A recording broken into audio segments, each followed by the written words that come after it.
Awesome, awesome. Ok, cho Thư nói thêm á, là anh Kiệt á, là con của chú Nghi. Yes, Là không anh phải là người Joseph lạ Nghi. đâu. À, Dạ đúng rồi, ảnh là một chú thành Joseph. viên trong hội của mình, là theo dõi hội Cái từ gì xưa có xưa xưa. rồi. Dạ. Và quý vị bây giờ quý vị nhờ quý vị mute nha. Chẳng hạn anh Thi Đôi Cường, nhờ anh Thi Đôi Cường mute dùm nha, and mọi người mute dùm cho đi nha, bởi vì mình muốn cái session này cho nó uninterrupted. So and then we will open it for questions later. Okay. All right. So let me give you guys an introduction to LeVan Kiet. Yeah. So LeVan Kiet is his artistic name. His real name is Huy, but we'll refer him to LeVan Kiet because that's his artistic name. And he is a Vietnamese-born filmmaker. He has directed a movie that he's mostly known for is Fury, and most recently the Princess. And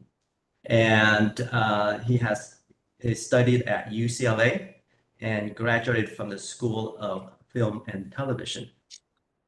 So that's really interesting. Later on, I'll have to ask you, how your parents felt about that career choice, because that's not typical of Asian career choice, but we'll ask you. So continue with the introduction. He's made many films, and let's see. I think I counted. I can't even count how many, but a lot. Let's see. I half a dozen or more than half a dozen. So 1, 2, 3, 4, 5, 6, 7. Count the ones that are banned too. Yeah, that's why are they banned? Cái đó chuyện nói sau. Okay. So Fury was released in 2019. The star from there is Veronica Ngo. We definitely like to hear how it was working for Vietnamese actors and American actors. So you have quite a bit of experience there. So it's very interesting. Very interesting. So that's a very short introduction. So why don't you go on and go ahead and tell us a little bit more about yourself? Yeah. So anything that's of interest, that I've missed. Trước tiên thì cảm ơn Dean and Thu đã mời Kiệt tới buổi hôm nay. Happy Sunday. Well, first of all, I see a lot of blank screens, and this is my first time doing this. So, mọi người, don't be shy. I don't like to talk to a blank screen. Yeah, turn on the video. If you want, if you're in your underwear, then maybe not. But no worries. I'd love to see people's faces and reaction, and yeah, I just want to see if nên gọi mọi người cô chú bác back or Trust me, you're the youngest. speaking workers. But in our club, we just call everybody anh chị or somebody bác thì bác là chú, Okay. bác thành chú. Thì, chào các bác cô chú. Chào anh Kiệt. Dean. Dean. Anh Kiệt. Can you hear me, Dean? Yeah. Yes. Yeah. Dean mentioned with anh Kiệt, with everyone during the time we online. If the brake light just locking back again. Okay. Hello. Did you hear me, Dean? Yeah. Yes, we did. Yep. Yeah. Hopefully we won't. WebEx. Hopefully WebEx will kick us out like it just did. Hello. Dean. Yeah. I hear you. Dean nhàn. Dean nghe không? Được. Dean mention với mọi người là nếu trường hợp bị drop line của cái WebEx please log in again. Nói anh Kiệt luôn. Yeah. Okay. Yeah. I think everybody heard you. Yeah. Okay, Kiet, back to you. Well, I will speak mainly in English. Lâu có câu Việt một tí. Đây. Sĩ hello Kiệt, this Sĩ, anh Sĩ kêu anh Sĩ. Sĩ thấy Kiệt nói tiếng Việt rất là gành cho nên Kiệt cứ nói tiếng Việt, khi nào Cố mà gắng đi. nói hết được tiếng Việt thì cứ nhảy qua tiếng Anh, không sao cả. Tại không biết là có người chắc không có người Mỹ trong này thì cũng không sao. Yeah. Là người English hay là người các bạn trẻ thì không biết. But Yeah. well, I'll try my best. Yeah. I see. Dean đã nói với Kiệt là he's more comfortable with English because terminologies and stuff like that. Yeah, terminology. Không sao. Những cái simple thì Kiệt nói tiếng Việt được. Okay. Okay. Yeah. Cảm ơn mọi người đã tới hôm nay, đã tham gia cái buổi không mình không coi là cái này là cái teaching or về technical. Thật sự là nó nhiều cái subject này, nó rất là lớn mà nó rất là nhiều cái điều mà về technical, artistic hay là về business cũng có, nhưng mà thì Kiệt hôm nay thì muốn là focus về cái nghệ thuật, mà cái ý của một người sử dụng cái visual, cái hình ảnh, cái điện ảnh để kể một câu chuyện hay là kể ý của mình về nghệ thuật. Thì về still thì sẽ giải thích sau là nó liên quan với nhau như thế nào. Nó cũng gần với nhau nhưng mà nó xa nhiều bước lắm. Thì trước tiên là Kiệt đã học ở UCLA như Dean đã nói, nhưng mà cái gốc thật sự là mình đã học fine art photography trước tiên, trước before filmmaking luôn, là mình học ở OCC. Yes. Nhưng mà cái thời đó, Thư and I took the art classes there. Yeah, thời I see đó too. là thời đó sớm lắm, thời đó là hình như 98 hay là 97 gì đó, là vẫn xài phim, vẫn phải bleach, skip bleach, enlargement, dark room không à. Tại bây giờ thời đó chưa có digital. Thì sau đó thì me transfer qua điện ảnh and filmmaking. Thì kiểu gốc cũng là về still and fine art photography. So this is not something new. Nó cũng mình cũng bỏ still cũng một thời gian, but it's still in the work and the presentation. How did you know to go to that field? You know, what was the motivation? Well, actually it started in high school. Tại vì hồi xưa high school nó cũng có một cái program đó, chắc là vẫn còn, but nó có cái technique and visual and lúc nào mình cũng thấy cái the world is in a still moment story. So I've always want to capture a story in a visual form, but I don't know what would that be. Because it's not something you can answer right away. So you always have to look around. You have to be observant. So I think it comes from me just always being observing. And it just translates slowly. So you have to give that a chance. You can't rush it. Right. But that it started from there. And then when filmmaking hit, it was more of my love for movies, right? And the writing too. And when I got into film school with UCLA, it was very a big step, because I thought that, if I can get into film school, it would be something that this could be something as a career. But yeah, that's my background, and since I've been doing films since then. Good. Main professionally, maybe 15 years, about there. But that's the root of everything. Yeah. That's a really short story. What your dad thought of your career choice. I thought that was funny. Oh, okay. I don't know. You have to ask him. And, I don't think he said I was a film student. What he said that what you're doing. Oh, I think he told people I was a business student, a major. Or you hear that, everybody? Or lawyer.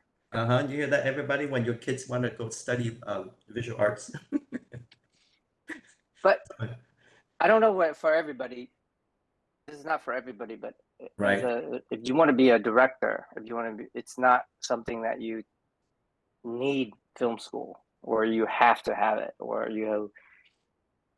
it's this is just for me and I can only translate it to what people would take from it. But the best thing that happened to me was people saying no to me.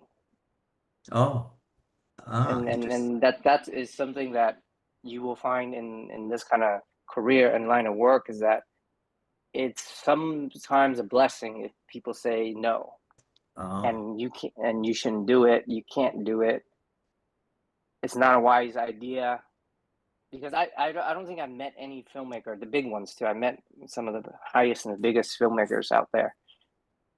They've never had something where it's like, oh yeah, it's easy, you can do it, just go for it. I guess it's in the nature of what we do. We have to fight for our vision. We have to make people believe in it. So the more you are rejected, I think it's something that you have to do it anyway. So that's something that I can say for myself. But other than that, well, good for you.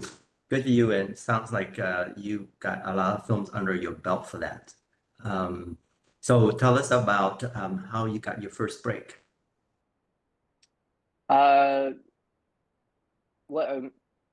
Professionally, it was actually from Vietnam, because I was invited to go to Vietnam to do a lot of things. And so that started my journey of constantly doing stories and getting into the craft and growing. And so that to me was a more of, I wouldn't say it was a career breaker. It was more of like a chance to just go with it and explore and then take risk, but then also keep doing it until you are confident enough to go bigger and bigger and bigger. So that was Vietnam in 2009 or 2010, that I got to go to Vietnam and started to do a lot of small stuff first, a lot of small things. And then, because back then Vietnam didn't have a movie industry, it was very little. It was, I think maybe in Saigon only had 2 distribution theaters, maybe Galaxy and that's a Megastar. It used to be Megaplex, Megastar. But big career wise was definitely, well, what the first really small step was my film with Ngo Tan Bun with House in the Alley, that hit a lot of marks. And then after that, we did a little bit some more small stuff in the horror, and then some I got to do some smaller things with drama with like Yu Yang. And then when I got a chance to do high film was, I think, the biggest career boost for me, because that eventually got me to Hollywood. And because I'm friends with Han Bun, and we got together and we had to make that movie successful. And so we fought very hard to make it the way it is. And so, yeah, those are the little breaks that you get in your career.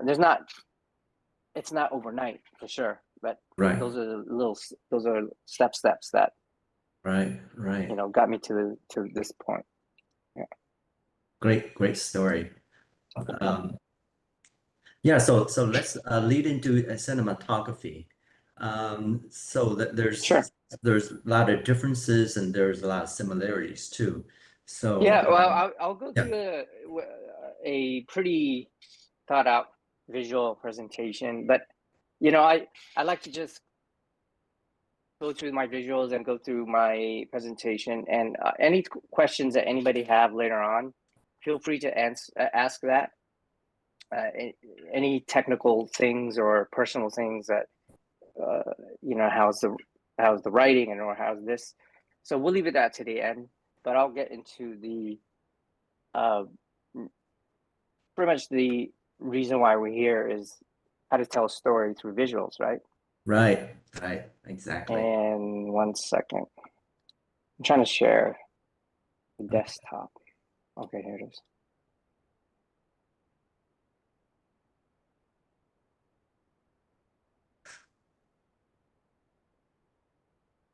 Okay.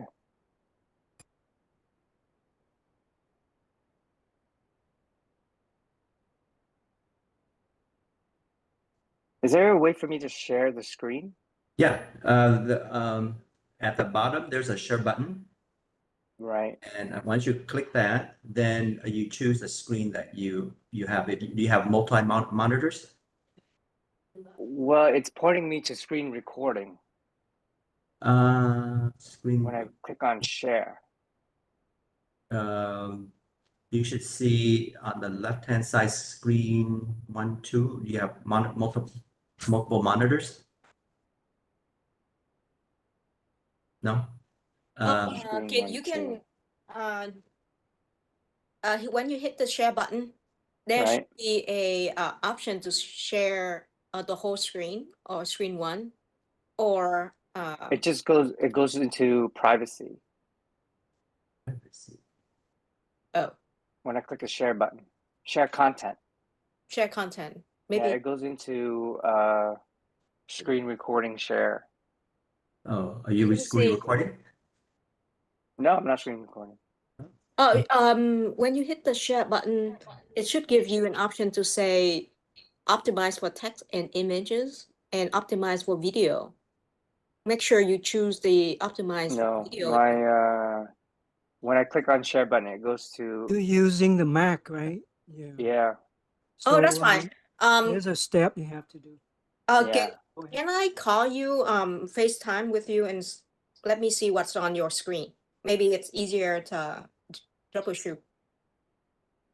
Yeah, go ahead. And then, do you have a map to show them real quick? Is there something to click? No, unfortunately, I'm not familiar with the Mac, but I've run into this problem with some. Anh Tuấn dùng cái Mac. No, Thư has a Mac. Thư using Mac. I do have a Mac. Give me only one second. Yeah. Thư log vô thử trước đi bằng cái sharing đi, rồi xong rồi lúc anh ta quay Okay, Thư có thể đoán được cái của anh Kiệt. okay, give me a minute. Okay. Okay, all right, everybody. So while they're figuring that out, so let's we'll cover this, but I'll say a little bit sơ thôi nha.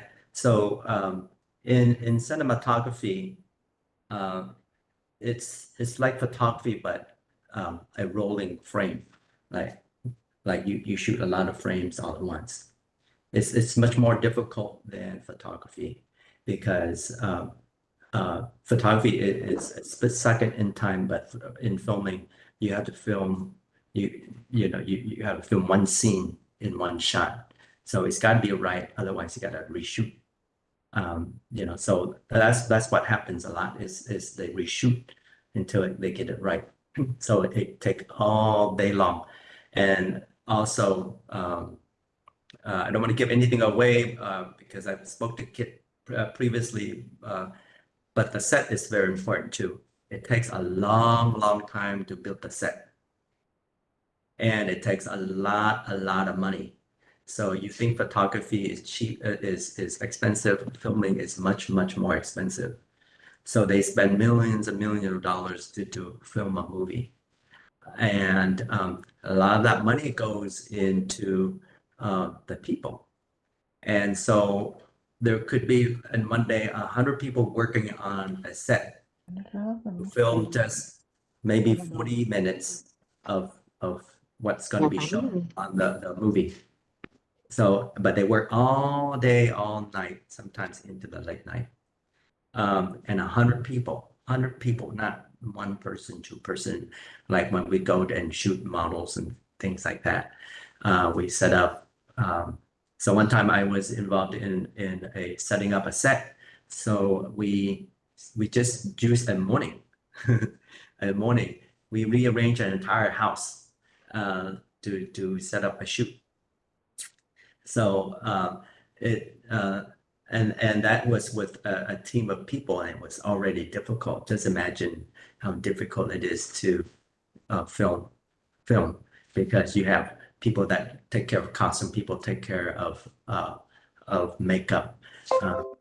There's people that just specialize in certain cameras, and so Git is a director, so he has to control all of those elements.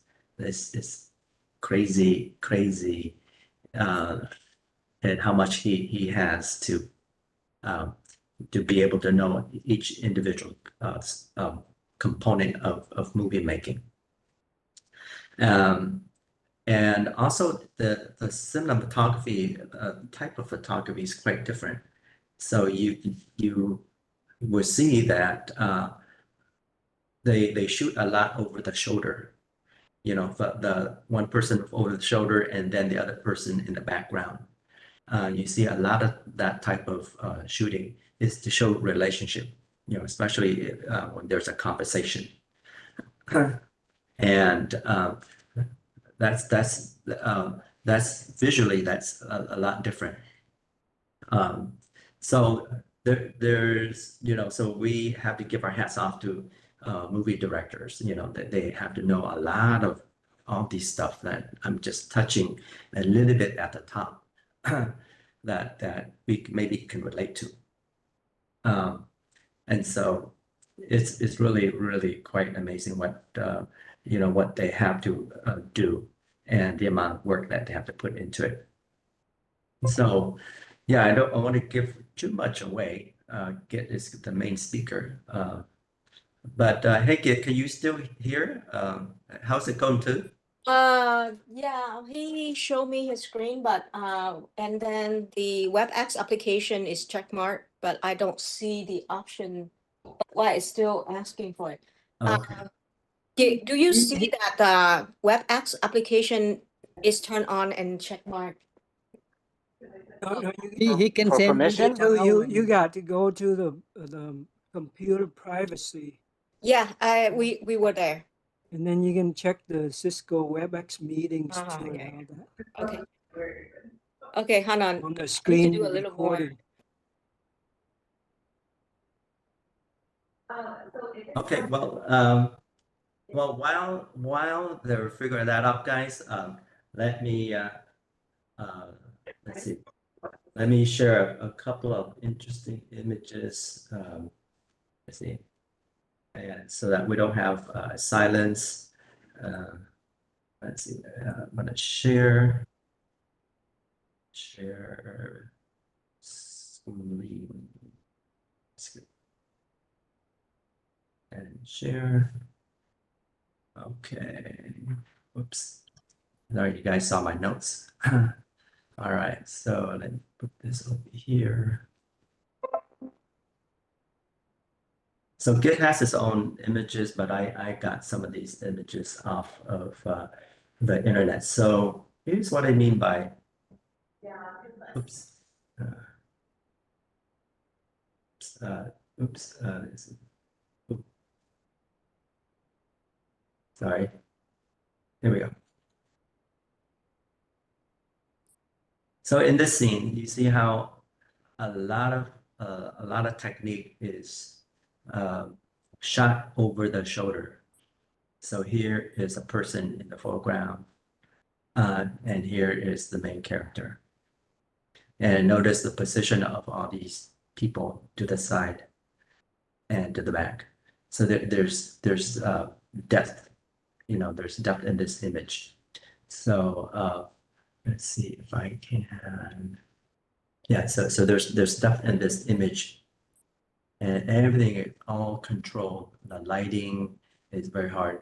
There's lighting in specific places to draw the eye. So all that is captured in a rolling. Just imagine putting your camera on continuous frame mode, and everything, even the speech has got to be right and all that. So, all right. So that's one image I thought that was really interesting and quite different. see.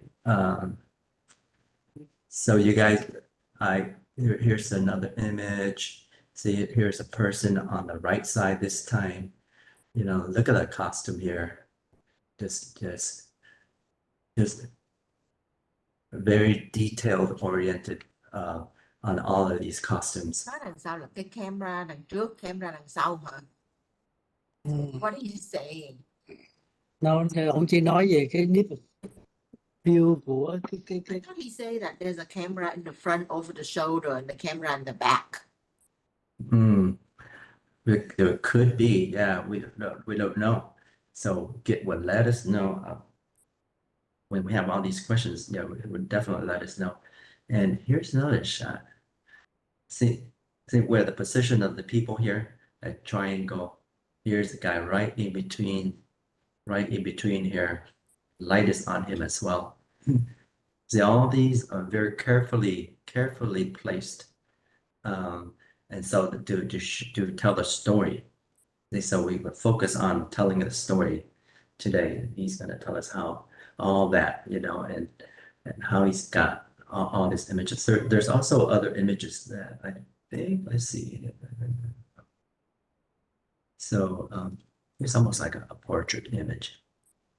So I want to ask him, you know, does he take portrait images for movie clips and things like that?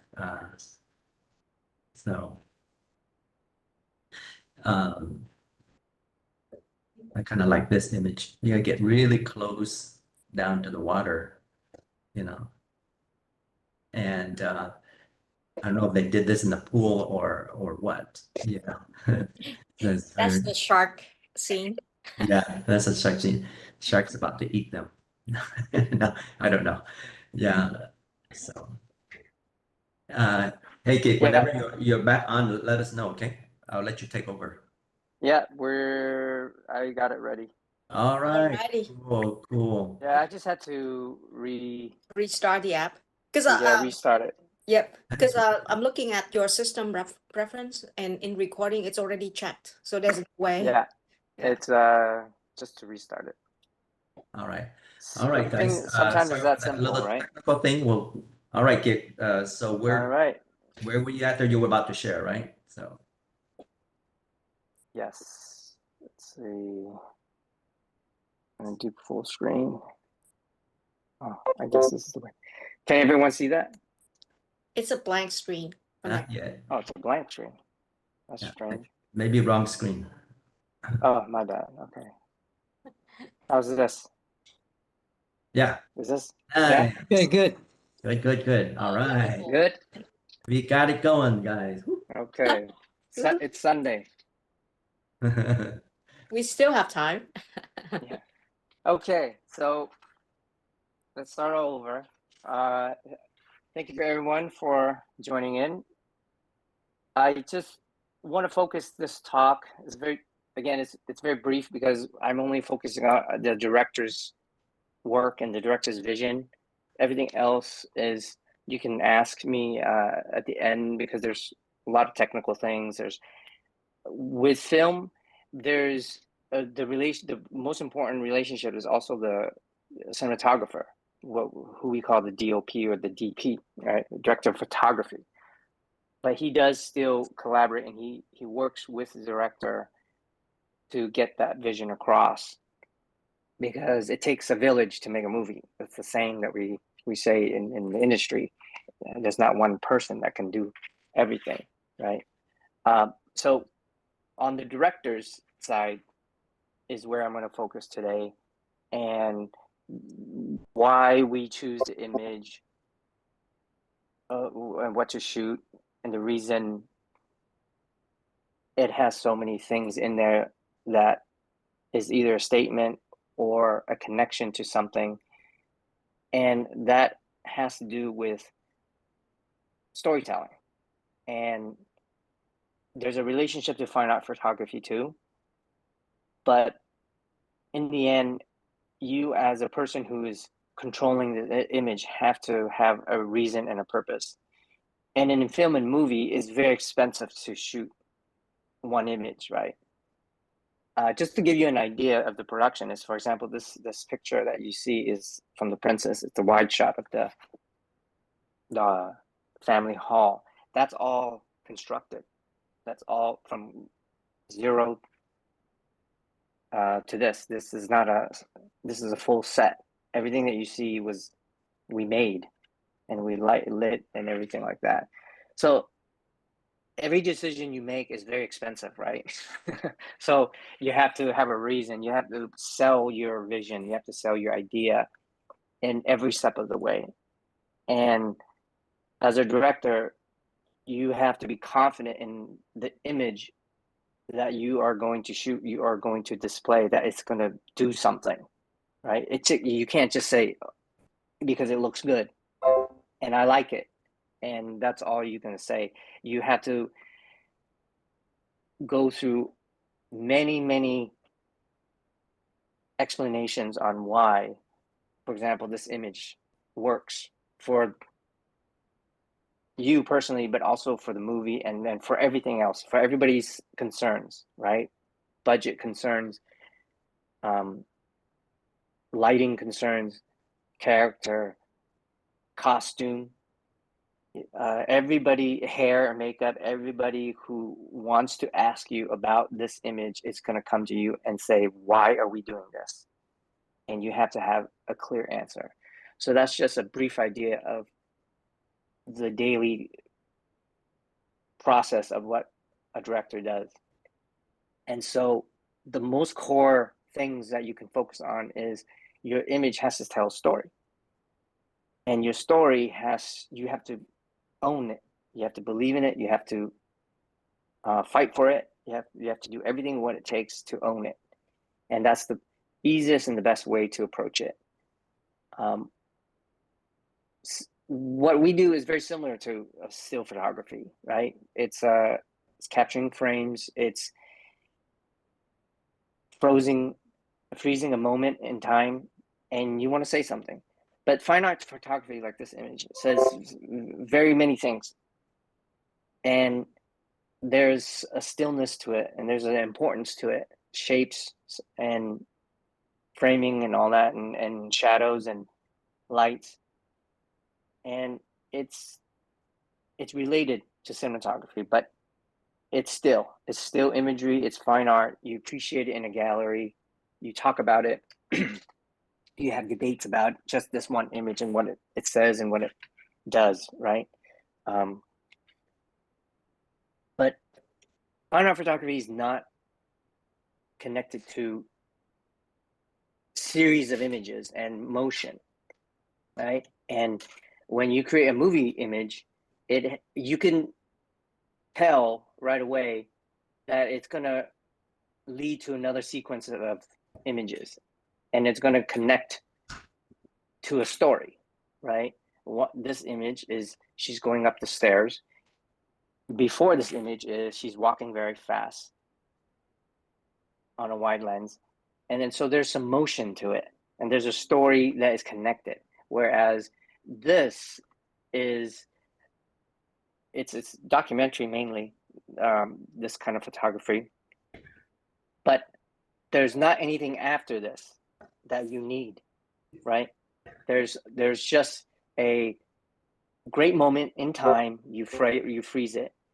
But in a movie cinema sense, you have to have the before and after of this image, right?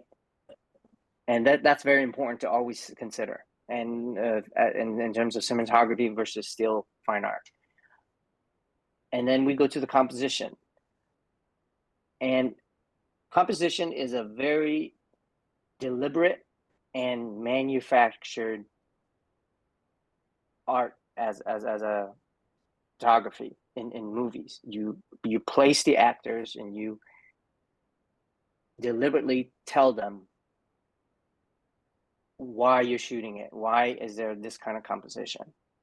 And there's in our human eye, when we talk to each other, like in this image, we don't see that person like this, right? We don't see that imagery of Two-Face, of side shots and profile shots and, you know, this kind of shapes.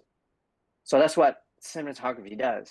It lets you know things underneath what you hear and what you see. It tells you shapes. It tells you the art of, we call it nuance, but it's also emotions and drama. So you could tell this is already you could tell without even hearing what they're saying or hearing the sound, this is a serious conversation. This is dramatic, right? You wouldn't shoot a comedy like this, you know. So that's something to compare it to, right? So in talking about composition, you're placing the actors, you're manufacturing your subject to say something. You're placing the camera either against the window, placing them right next to each other or far away from each other. That's up to you and what you want to say visually.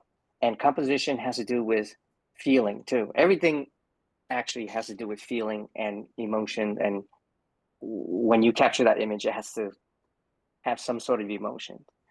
So we start with a wide, right? And when I'm talking right now, I'm talking very basic directing, filmmaking, like textbook film school stuff. But when you start with a wide, you still have to have a reason why you're shooting a wide. This is what I call a wide, but it's a condensed wide, right? There's a lot of foreground and there's a lot of things in the frame that is condensed, but it's still wide. It's a full body shot. This is from a tracking shot, actually. But you choose this, why? You know, because you want to introduce the room. Sometimes it's as basic as that. You just want to introduce something, space.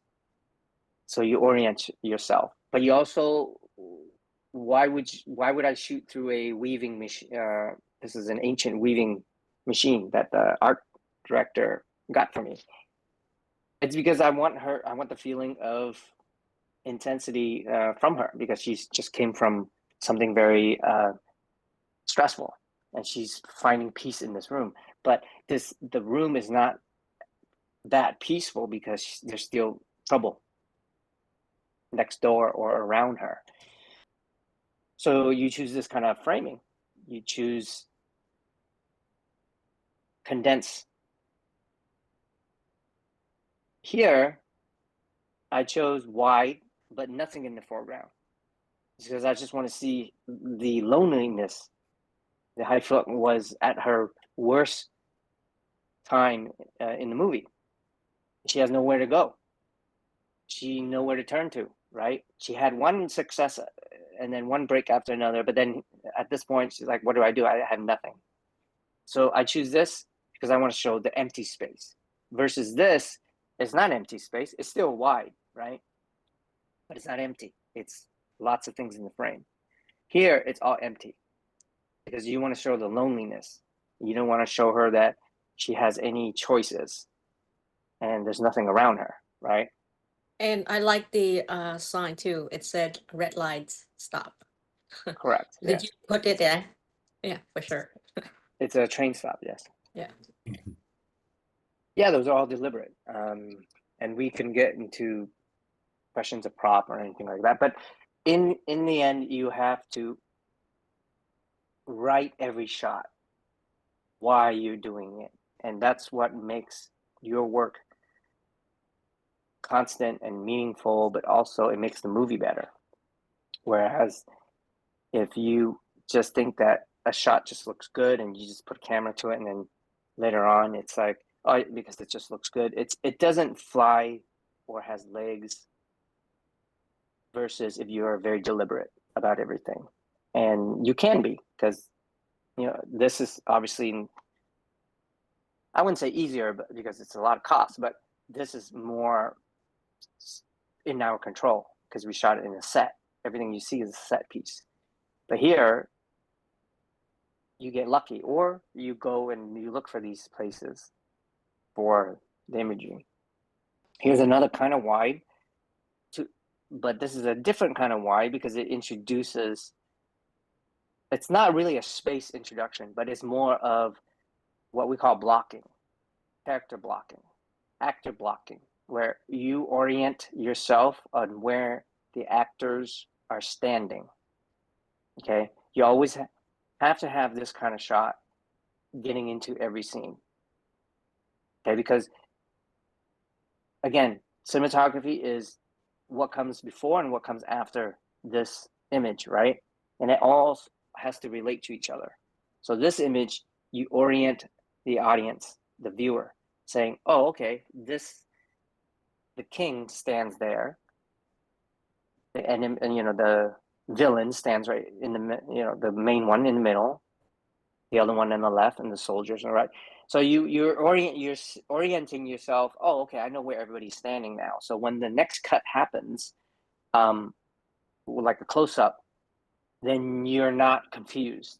Okay, textbook technical directing, but you also want to be deliberate too, because the villain is standing above the king and the king is standing below, because that's the point, is that the king is losing. The king is at his lowest moment and the enemy has the upper hand. So you want the enemy to be standing above the subject that is losing, and the king looks like he's desperate and everything like that. So you position them like that, because if you did it the other way, the audience will never tell you, hey, you did it wrong or anything like that. The 99% of the audience will never say anything like that, right? Because they're not filmmakers. But they will feel is wrong. There's just something in what we see and what we feel is the most honesty. But no one can tell you that. So looking at this is what we call just getting into a scene from a wide.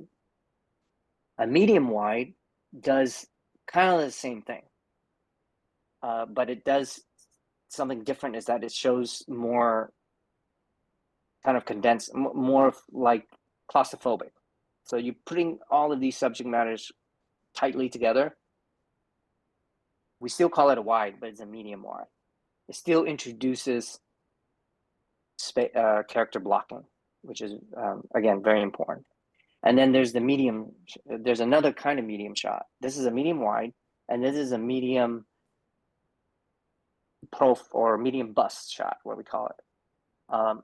Still gives you the orientation of where the actors are when you get into the close-up or into the singles, but you always have to shoot enough for the audience to know where the actors are standing or what's happening. And then going back to composition, you know, you want to place them in a way where there's some meaning to it.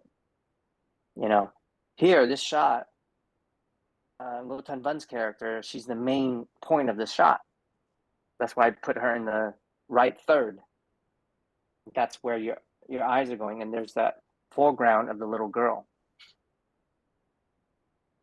But Lotan Bun's triangular kind of shape, you know, there's a little triangle that she's forming right there with a hug, is deliberate, is what we want always in an image, because that's where your eyes go, right? But it's a medium shot still. When we go to a two shot, here's also something that is part of the blocking and the space orientation, but it is a two shot's very different, because it's starting to get into the close-ups where there is meaning to it too. There's certain kind of like deliberate meaning to a two shot like this. You know, instead of adding the other girl, the princess that they're looking at. So a two shot also introduces character, but then it also has the function of getting into a close-up with some meaning like that.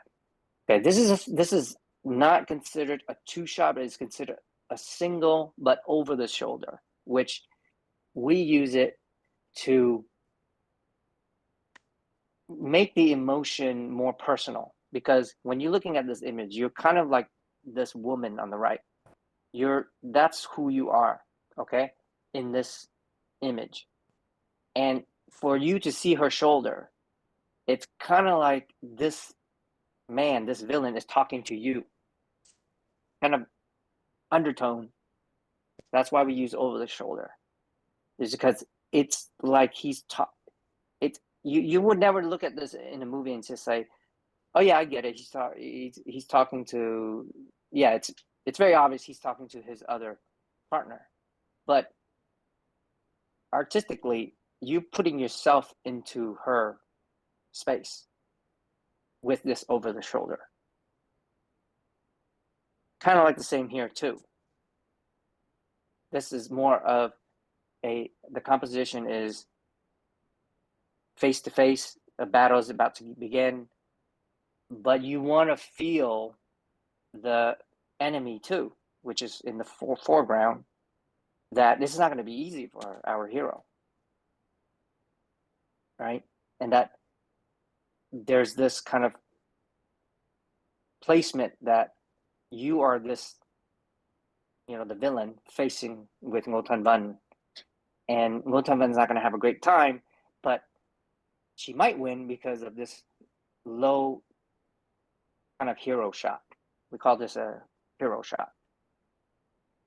So there's a lot of meaning behind just this framing, right? I love all the terminologies you have. The hero shot, the single shot, the two shot. Yeah, just keep on throwing those things Yeah, out. the hero shot is typically, it's low and it's to the hip and it's pointing up a little bit so that we give the hero a little rise. Yeah.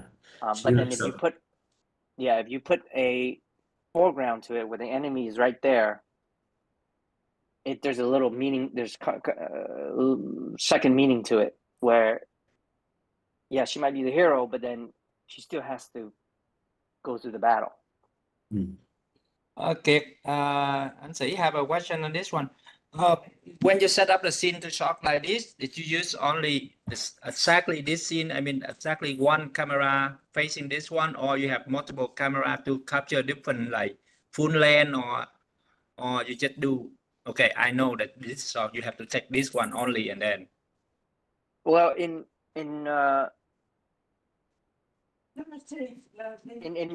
general practice, you don't want to shoot two cameras too much, because every lens records light differently, and you have to change light.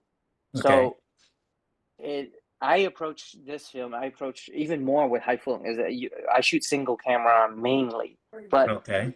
it's mainly the cinematographer's decision. Is that usually they're actually a lot harder than you think. They always would rather shoot single camera. Okay, so Because if other you have word to mean change light every time you get too close up. Yeah, the lighting setup and on other background, everything behind the scene, everything you have to set up for that look, for that scene only. For that lens. So, yeah, for that For lens. that lens only. Because if you let's just say you shoot I think this was a 35.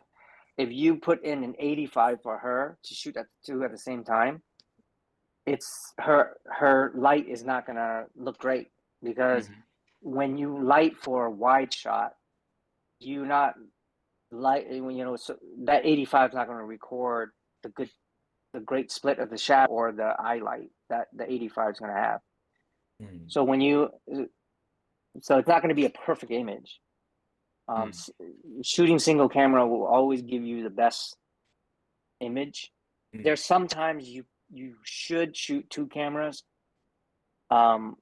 if the lighting allows you to do it, or if the actor performance is very difficult, because actors, they have to keep doing it over and over.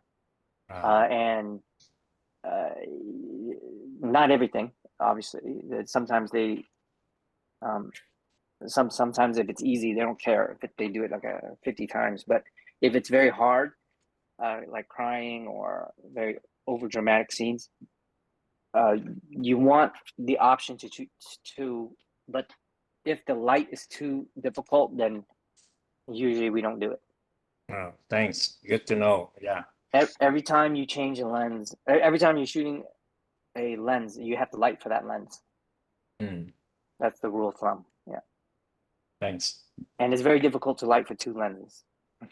So yeah, that's If they are of the same focal length and similar angle, you still be able to use two cameras, right? But then if it's way too off on the side, then the lighting have to change too. if it's, you mean if you shoot two cameras with like 35 lens, 35 Yeah, focal with length? 235mm. But it's different angle. Would you still using two cameras? No, because you have to shoot in one plane. You can't skip the line. You have to shoot in one plane, and if you shoot in one plane with the two same focal length, you're getting the same image. You can't really have a different angle. That's if you jump the line, yeah, maybe, but that's typically done in a car crash shot or action shot where they make sure they cover every angle so that they can edit it together, because you only get one try of that Okay. that car crash. Okay. Okay, what do you mean by skip a line? I'm not familiar with that. It's called the eye line, Oh, because when you can't shoot across the line, like whatever you, if the actors are looking camera right, your camera cannot jump over to camera left, because you're flipping the image and you edit. I see. That's those are very technical things. That is no, that's really important because we can apply that in photography because we shoot in a group and a model, and a lot of people shoot from a weird angle. If it's on an angle I wouldn't suggest. well for still, Yeah, it's not connected to each other. right. For still, you can choose whatever image you think is better for your taste, right? Right. You can skip any line you want in photography, but for film, you have to edit it together. For example, if you're looking at her talking to this villain, she's looking camera right? Yeah. So does everyone understand that, right? If you put the camera on the other side, if you edit this footage together, she's going to look camera left. So it's kind of, I mean, this is a loose way of saying, but when you edit the image together, she's going to be mắt lé, nhìn sai á. Tự nhiên đang nói chuyện nhìn bên tay phải, xong cái the next cut she nhìn bên tay trái, that's comedy. That's also wrong. So yeah, you don't want that. yeah. So they don't have a connection, right? The actor don't have the connection to the audience because they're looking somewhere. It will be technically wrong. It will be 100% it's a technical wrong. And so two focal length at the same shot is not used usually. If it's mainly if it's a wide where it's an action shot, maybe. But yeah, Great to learn, man. Yep. Yeah, that's I mean, you're gonna spend a year just learning about just that one fact. It's not an easy because you have to edit, but that's a whole different story. You can ask me a lot more when we get to the end of it. Anything you want. Okay, so we got to the two shots, getting closer to the singles, right? This is still considered a single because you're just focusing on them. This is a two shot. You want to see both actors and characters' expression and reaction. So you do two shot this way. But here, you still want two subjects, but you want only one focal character. And I've already talked to you about how if you do a over the shoulder, you're kind of putting the audience place more intimate into the scene. Yeah, what would be the aperture of this shot? Style thing. I can't remember, but it's I think we always shoot around either a 5.6 to an 8. Oh, okay. Typically. Okay. But it depends on the lens, right? Right. I think this is a 35. So, but cinema lenses are very different. Cinema T stops are very different than stills. Oh, interesting. Didn't know that. Yeah, it records very differently. Yeah. Yeah, that's why they have cinematography lenses. They sell that separately for DSLR. Right. Never knew that. Okay. It's different. There's different glass. And so when we do a clean single, clean singles are very different from this, right? Where there's another subject in the frame. Clean singles it's just all your subject, and it's reserved for the most either strong moment where you just want to focus on what that single character is saying or doing, and then intimate moments like this where you're just with them only, versus this, right? Because this was a still two shot and there's somebody there. You can do a clean. Let's just say you frame her out. You can frame her out or crop her out. If you do a clean shot of Ngo Tan Van right here with nobody in the frame, it's a different feeling. Right? I guarantee you, it's a different feeling. Yeah. It says something very different. It's not more powerful or less powerful or better or worse. It's not. It just says something different, and you have to see it in the editing room to know what it really says. Right. Especially what was before, right? What's before and what comes after this. That's correct. It's a shot in time. Yeah. That's why we call it motion picture. It's not because the camera is moving. It's because there's something before this and there's something after this. It's motion. And again, if you were to crop this lady out, you would have a very different feeling, right? It is just be all on her as a single. Like this. See how this is a clean single? It's because we want her to be in a special lighting and a special everything and clean, so that we know, we want to feel that she's dangerous and powerful and strong. And that our heroes, as in the next shot, better be prepared, right?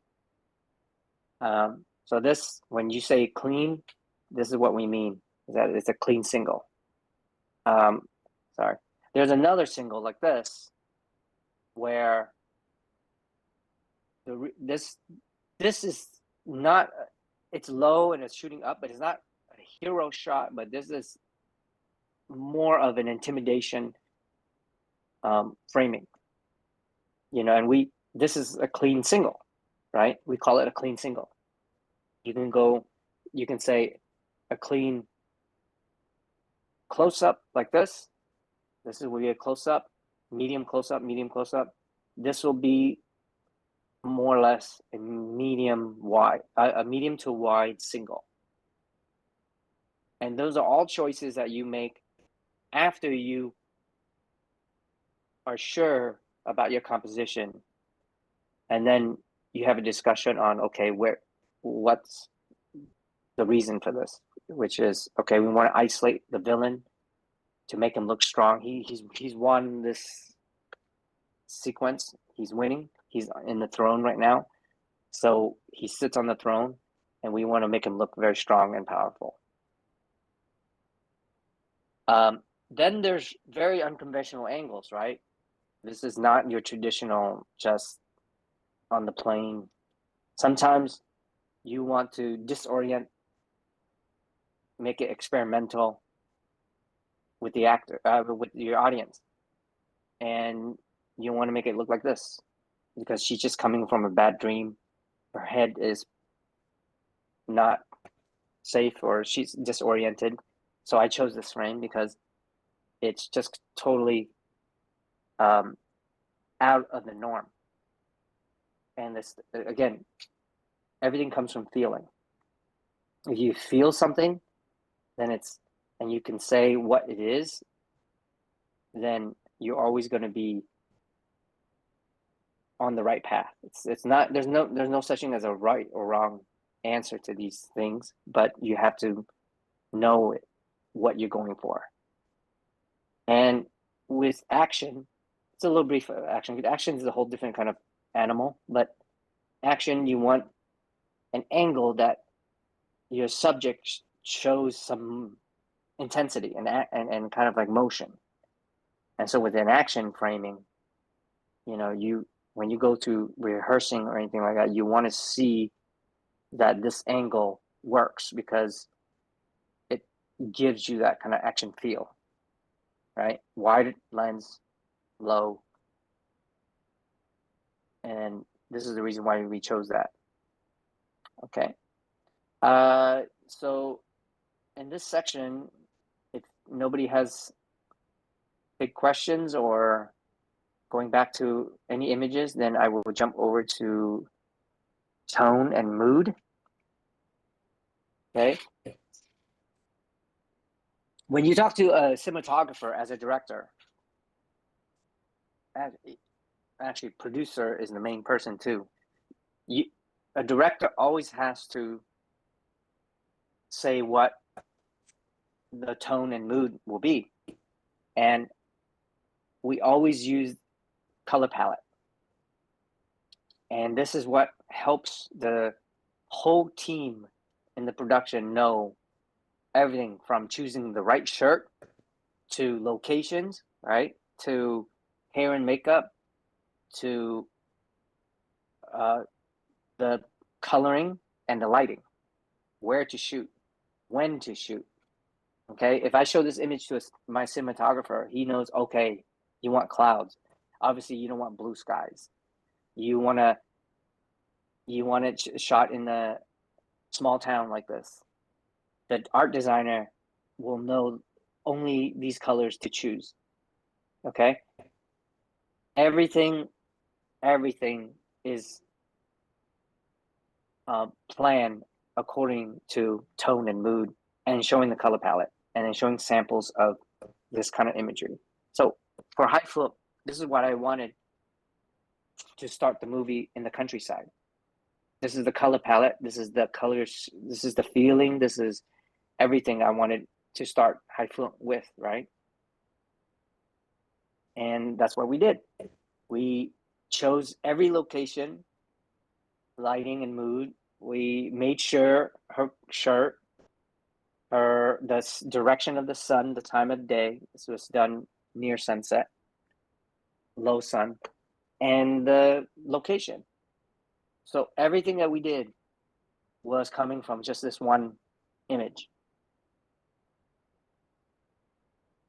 And that's the beginning section of High Flip in the countryside. And we followed that palette and color scheme through every scene. Right? And this is a big part of a director's visual and communication for the crew. Because from that, the crew knew when to shoot this image, right? And where, and what to block out and what to avoid. They knew about shooting it in low light. They knew about it.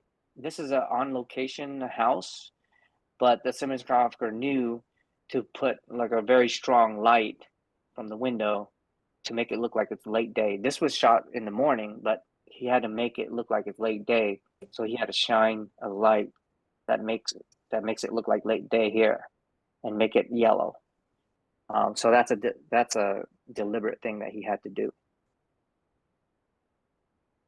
And then when it's an action film, I'm talking about mainly high film here.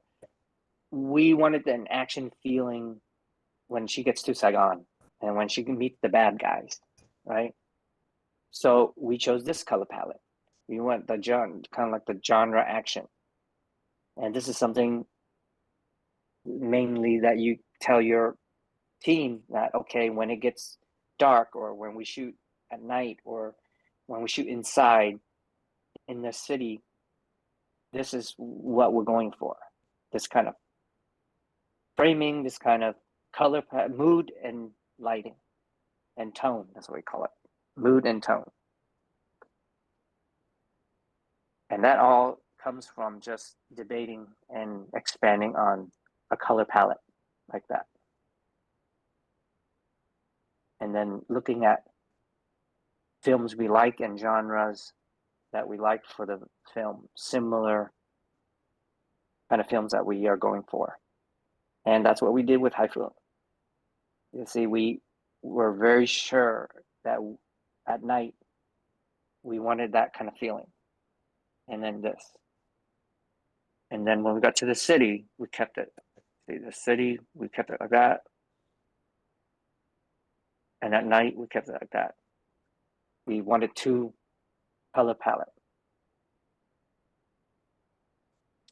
Okay, coming from color palette, I want to talk about when you choose an image, it's the image alone says something, right? And you always have to look at everything through that camera and whether it's saying something. For example, when I scouted this location in miền quê đó, I think it's Châu Đốc ở đâu không biết, quên rồi.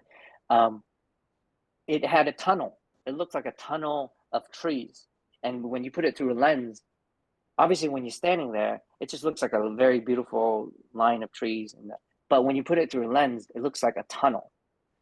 And so I always wanted to make sure that I got this shot, that she is going through a tunnel. And this is when it's very intense for her. And even its wide open nature, but it's claustrophobic. It's closing in on her, right? And she's going through something that's not very easy for her to do. So I always try to look for that opportunity. It's just not, okay, let's just pick a great bunch of trees and let's just shoot her against that. When you see something like this, you have to know that, okay, this is the right image for her. Is that she's going through a tunnel. And so you look at the depth of field, you look at all of that, how it looks in the lens, to tell you the story of she's about to go through something that it's going to be a very hard road to take. And then when you get to the city is I always wanted this feeling that she's going through, alleys. Mickey ham, Vietnam is very like a rat, and it's tight on her. I chose the tightest ham possible in the back. Like more tight. We can barely get a camera in here. Oh. And it was only one light because you can't light it. Yeah. But we had to make her look like she is being squeezed, being trapped. Yeah. And we came from the countryside, and then now here it's even worse, right? So you look at that, you know that's what you're gonna go for. And then there's okay, can I ask you a question? Do you send out people to scout locations first? They come to you with suggestions, and then you go and see if it actually works. How do you pick your locations? Yeah, Yeah, that's exactly how it works. You tell everyone what you're going for. Uh-huh. They give you ideas, and then you have to go there yourself and say if it works or not. Okay. Yeah, but you have, yeah, what's nice is you have a team of people that understands your vision. They go out and search for it first, right? Because obviously you're just too busy doing other things, right? And then they say, Yeah, hey, yeah. right? Do they take a No, picture? yes. Take a picture of that and then say, hey, this is how Sure. it looks like, come and see or something like that. Is that how it works? Oh, awesome. Yeah, you cannot do everything yourself, for Right. sure. Yeah. I mean, that's what a director does. You tell everyone your vision. I can't operate a camera. I mean, I'm obviously in the past, but I don't operate a camera. I cannot do it. You Yeah. cannot do it. I'm not, you cannot. I don't operate a camera. One, it's not my job Right. to operate, obviously. But everybody has their specialty. But a director directs, right? You just tell everybody what you're doing and what you want to do and what you want to see, and they have to get it done for you. That's just the way directing works. Yeah. You can't run around and shoot a whole movie by yourself. That's just impossible. Right. Not a movie in any scale. I mean, yes, if you have a very small budget and but that's a different kind of filmmaking. Yeah. But yeah, I don't operate a camera. I don't think I've ever operated a camera in any of my movies. Maybe in the early days, but yeah. Anyway, I don't know. Have you seen camera guys who operate camera? They look like MMA guys. They're very strong Oh, because because the camera is huge, right? a camera weighs anything from 50 to 100 pounds. Oh, Lord. And imagine holding that all day. Okay, I'll stick to my mirrorless Anyway. camera. Yeah, not a still camera for sure. Movie cameras are totally different. Awesome. Good to know. Yeah. Going back to storytelling and what images to choose is sometimes you choose what is going on in the character's mind too, which is this mystery and confusion, and sometimes you don't have to show everything. Sometimes showing less is more. Like for this image, she's trying to search if her daughter in this bloody room, if her daughter's clothes is in there, and the whole time we're guessing with her. And I chose this shot because I don't want to know everything right away. You want to feel that she is confused and she's scared and she's in a dark place. And so we shot through a dirty glass right here, a window glass, and I made sure everything was very cluttered and dark. But you don't have to see their eyes, you don't have to see their face, you don't have to see much, right? Why? You don't have to have clarity all the time in drama, Right. and that's part of the art and the decision. So choosing this is very important. Is so you don't always go through the movie just shooting faces only. That's typically not a well kind of, as footage wise, you just don't want to shoot everything face, right? Sometimes you just have to do something like this, a silhouette shot with very little to see. And then you can do extreme wides where right before this, she saw her family down there trapped or captured. So she falls back and she's in this big empty room and she's feeling very, she doesn't know what to do. And so she's in this big empty room. And that's why we chose this shot. And the mood too, the mood of this. You don't have to see her face right here, clear, right? To know what she's feeling. right? You obviously know she's in a very desperate place, just on this wide shot and the way she's sitting and all that. So this is a wide shot that shows the room, but it doesn't show her clear emotion, right? But you still have the feeling of it. And sometimes that's more important than just shooting faces, like face all the time, okay? So choose those things. And another part of storytelling is meaning in the shots. And I got very lucky with this location because it was everything I wanted in a location. It was beautiful. It was big scale, and it was everything about the character. And when you see it, yeah, I'll show you. I think I got a video in here too. Oh, I guess it doesn't work on this. I had a video here. Or maybe one second. Let me show you the video drone shot that I did. Okay, if you want to share sounds, you have to pick the option optimize for videos. I don't have to. Have sound for this. Okay. So the opening shot of chỗ lò ga đó, it was very deliberate. We wanted this.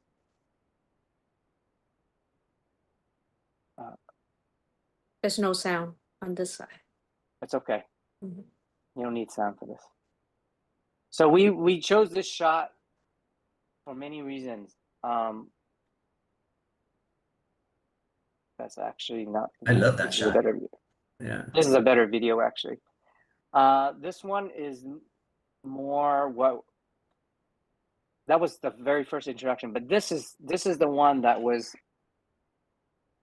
what I was going for. And here's where luck always is in your corner when you feel lucky, and even though you have to go with a cheap drone or whatever, you just do it. And it's because look, it looks like the bosom of Mother Earth, right? Yeah. It really looks like that. And then when you're coming from an image like this, and then you rise to this, kind of, it's very powerful. It's very meaningful too. It's the bosom of Mother Earth. Perfect. On fire. Perfect timing. Yeah. Kind of cheesy, Perfect but angle. Backlit and everything. yes, and that's how deliberate you can be, but it's also lucky.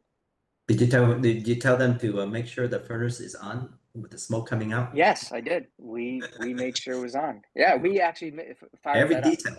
Every detail, huh? We fired that up. Yes, it was actually cái lò gạch này á, là như là một phần bỏ hoang á. Oh. And we had to go and fire it up. Are you guys seeing the images again? No, we see a white screen. Oh. C and I and Hai, we went to Vietnam, and one of our tours took us to a place similar to that, but it didn't have like a furnace like that. So, but they were, I think, doing bricks and stuff. Yeah. Is it back online now? Yeah. Okay. So that's an example of storytelling.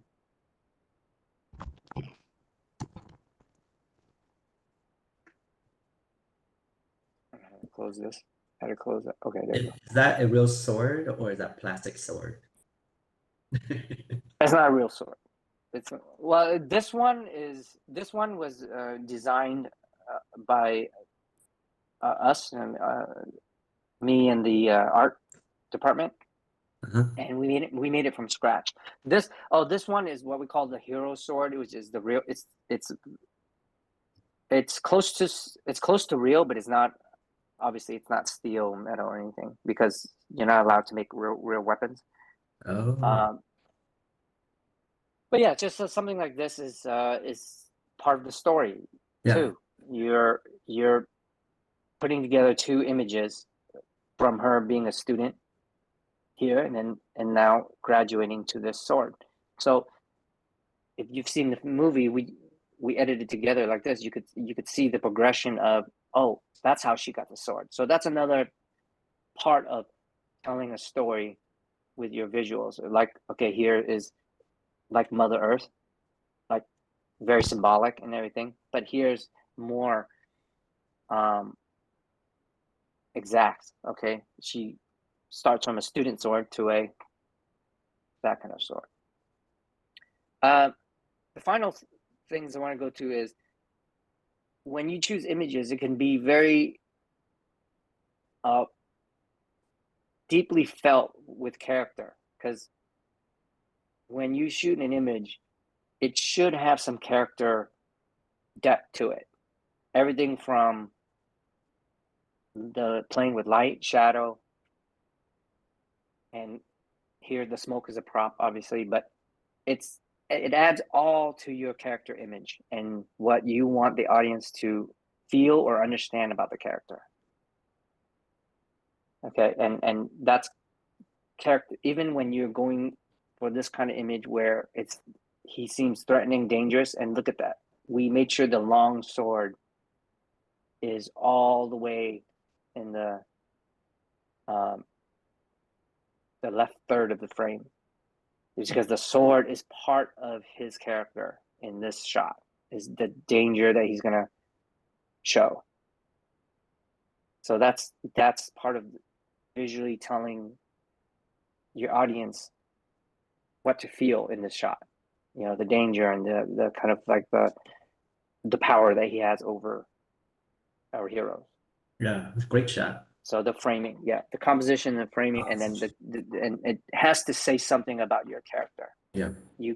If you're always shooting just faces and just thinking about the face, it is that's going to be a very different film if you finish it just with faces and without any idea about your whole surrounding, and especially your props that you have, or just everything that is an extension of your character. Can I ask you about the light rays behind them? Is that intentional, or does that happen? Yeah. This is on a set. This is not outside. We didn't shoot this outside. This is on inside a set. Okay, so that's like a light prop or a light Yes. shining Everything in. you've seen in this shot is fake. Fake from the set. Wow. Amazing. It's not real. Awesome. The columns that you see here is foam. Wow, I love it. I love this shot because you know, you see the sword, and then it leads to the character with his menacing face, and then you get even drawn through the frame because there's that nice light rays back there. You know, you feel like you're there at that moment. You're gonna get your head chopped off. Right. And then a little bit over here, you see the chin of the mother, which from the previous image to this image, you have a relationship already. Like, oh, this sword is right at her throat, and so you already get it. You don't have to be confused, right? Yeah. Hey, Kiet, I'm gonna send a request for annotation. Can you go ahead and accept? Okay, go ahead. It's a little bit too late now because So just basically the composition here is like pretty awesome, you know. I just want to point that out. Let's say, okay, go ahead. Yeah, you don't always have to center your character. Yeah. Right? You can put them in clear to the third right. This is the center right here, but it's not the I mean, this sword is in the center, but it's just an extension of his emotion, what you're getting from him. So it's like you get it. You're following along the drama that's going on with an image. It's whereas if you crop it where it's only like, let's just say it's only like, you know, this face all the time. It's always this. It just doesn't, even if you frame it like this, right? It might look like a great bust shot or anything, but it doesn't say much. No, yeah. You know, you just okay, his eyes, and you know, sorry. And then going to this shot, oops. And then here's the villain, and she's in silhouette, she's in shadow, and she doesn't have to do much as an actor to give you the feeling of her character, right? Because the lens, the art, and then the lighting does that for her, right? This is how you have full control over your character. The actor can't do everything, right? So you have to complement your mood and your color and your composition and everything to help your character out, to help your actor out too, so that one image says a lot, and the only extra is that you're going to hear her voice talking and everything, but you're already getting the feeling that this is a villain. This is a villain shot. It's mysterious, dangerous. And this is too. This is more of an experimental dream shot. You know, this is like the ocean right here, waters in the ocean, but then when it reveals she's in a bathtub, this is from a nightmare that she has, and it's from a hot bath. And this is from the fear that she has of her childbirth, when she was giving birth. But then it also is about the whole movie being in water. So this is just another example of helping your character have some depth, right, through these shots. And it doesn't have to be just faces, but you also have to use your design of an image to tell the audience what your Kiet, character is going through. Yeah. Kiet, so you have a question. When you choose the actor or actress for your character, what you base it on? You went on their, look, or what, based on their acting, or how you choose that actor actress for your character in the movie? I mean, when you casting. Yeah. I mean, yeah, when you casting, you just keep all your options open. Sometimes the person that you think about is not the right one, and sometimes the one that asked or give you a good rehearsal is the one. So you have to, like Tan Soi, she is completely different outside, completely different. She's very soft talking. She's very nice. She's smaller. She's actually shorter than Ngo Bun, but obviously she's very strong and she's an athlete. But we had to make her and we had to design her like this because we just saw she had potential. And then every time actually, here's a little side note: is that every time I shot her, I had to make her look taller than Bun or bigger, but she's not. She's not bigger than Bun in terms of height. Yeah. So a lot of that goes into designing her to make her look bigger. Yeah, that's what my question of is. You decide to make the actor become close to your character, or you choose that image before you go to casting the actor or actress mixing your character. You have to be open. You can't. I don't think there's any situation where you think somebody is perfect and it turns out right. You have to go through a few more steps of making sure that they are the right fit, like costume too, and talking to them, but also when you meet with them, they have to understand what you're going for with the character. They have to, even if they have the right look, but they don't have the right interpretation Mm. of the character, then they won't work out. So it's a step that you have to take, and you have to have options. Mm. You have to be surprised. It's better that you're surprised rather than you think somebody's perfect for it. Mm. Yeah, another character depth shot. You know what before this what she's going through, and we had to shoot this moment, but you have to choose where to shoot it, right? You can't just shoot her sitting on the bench because it's convenient for you or whatever. You have to look at what the textures that is going to be in the frame and the depth right here, the depthness for your character moment. This scene will be very different if I just shot her sitting on a bench, right, in a park. It'll be completely different. So these are images where you can help your character have depth and have more meaning to their work when they're doing it. Because if you don't choose wisely, then it's kind of like their hard work is waste.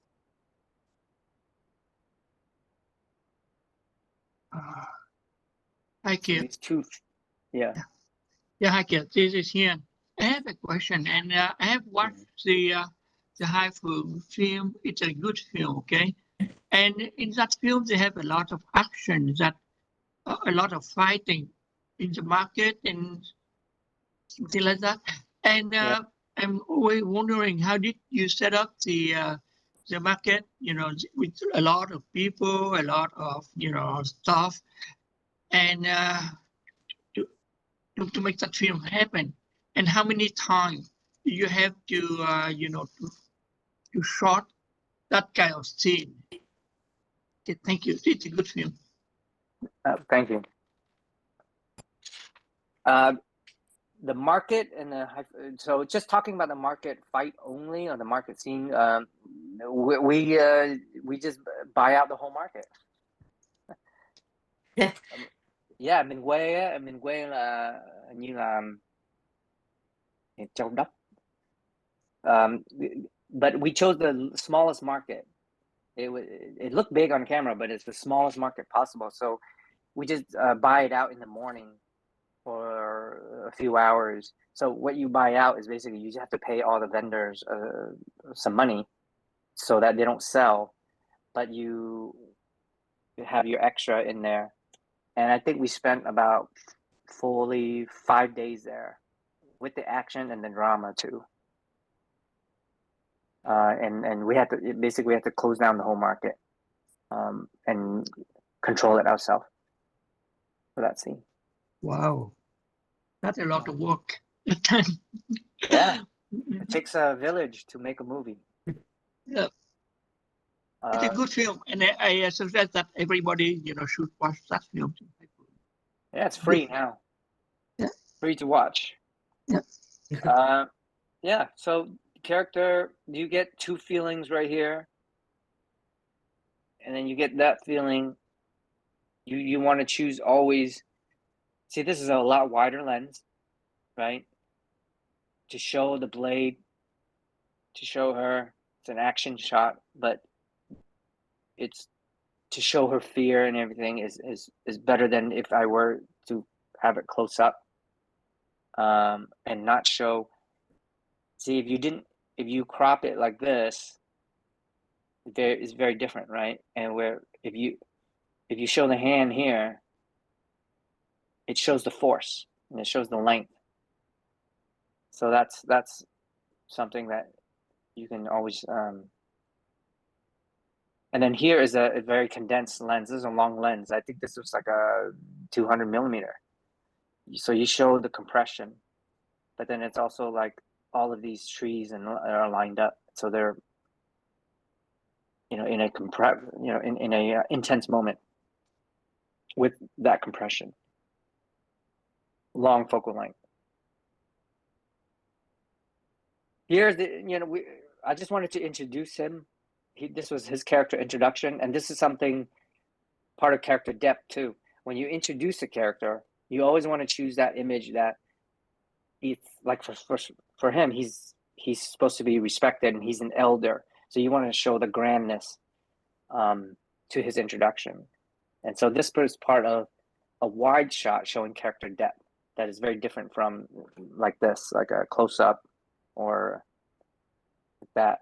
This is another choice of character within your framing that says a lot. It says a lot that who he is just on this wide image and him walking through the misty forest. And versus if I only shot him in a you know, like a medium, like always staying medium face. Again, always shooting face is, it doesn't, you know, doesn't do you too much options if you just only restrict yourself to actor's face, right? You have to show scope and other areas that the characters are in. Yeah, the scene is beautiful, the environment and all that. How's the lighting here? What time of the day did you shoot this? We shot this in the morning, but the lighting is wasn't great. But that's all smoke that we smoke out the forest. That's our smoke. Wow. Yeah, we put smoke. It's not. It's basically it's movie smoke, but yeah, we had to diffuse the light. Yeah, because it could be smoke. too bright, right? Be too bright. And so It'll be yeah. This time of day is extreme brightness. But we wanted the feeling of this, so we smoke. When you put smoke in the movie smoke, it just diffuses the whole scene for you. Nice. Yeah. I wonder too. I wonder we should buy a smoke machine for our shoots. Yeah, it works. But you have to have a special kind of smoke that just stays. It doesn't go away, and this is that smoke. Oh, it's not the same smoke as in the clubs and stuff. No. This is you got somebody swinging through the trees and distribute the smoke evenly. Yeah. Yeah, you just spray it, stays and it lingers and it goes up in the trees. But you have to have you can't have too much open space because it'll just disappear. It has to have something to hold on to. Oh, like the trees and the leaves. A lot of trees helps, yeah. And it's not a windy day. Okay. Yeah, if it's a windy day, you're out of luck. And yeah. Shooting outside is a whole different thing. Yeah. Well, that just concludes everything that I feel that is important to say about director's work and visuals, and just keep in mind everything that I say it's visual expression, it's storytelling, but it's more about emotion and what emotion you're going for in that moment.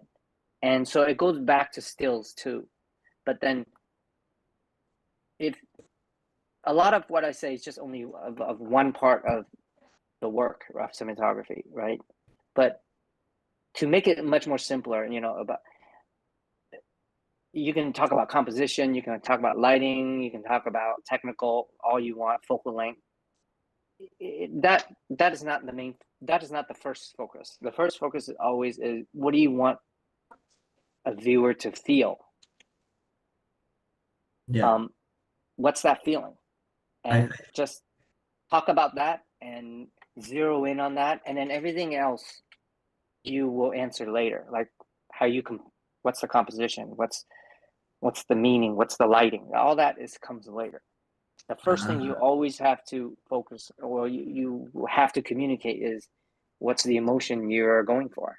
Right. And that's advice I could give you. That's so true, and I agree so much, Kiet, because we recently went to an art show once, a photography show, and we looked at all the winning images, and I've noticed that images that showed a lot of emotion although it's technically not sharp, but it won, to art, like it's about emotions. Yeah, it's about emotion. About And emotion.